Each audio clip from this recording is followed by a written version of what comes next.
Hey, this is Marco, and in this video I'm going to show you how to create free gift cards on your Shopify store.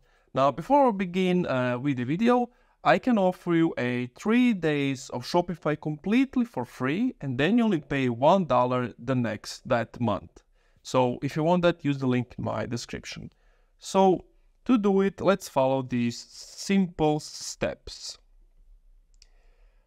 So to create a gift card, it basically like you can email it to a customer without seeing like any payment in return. So what you have to do is go from your Shopify admin, go to your products, gift cards, then click on create gift card. In the initial value field, enter the value of the card.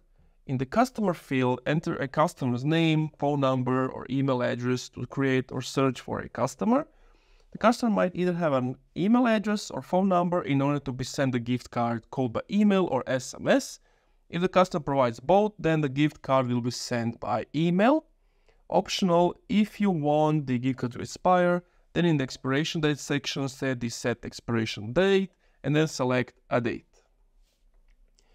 Then, of course, another optional, you can enter an internal note for your reference, or optional number 3 is to click the preview email to see how it looks like so when it's going to be sent out to the customer. Click save, click send gift card, and then do either of the following. If an email address is provided for the customer, then click send email. If only a phone number is provided for the customer, then click send SMS. And that's pretty much it. That's how you create it. Thank you for watching this video. If you enjoyed, leave a like, comment, subscribe. As I mentioned, if you want to get 3 days for free and then you pay only $1, use the link in the description.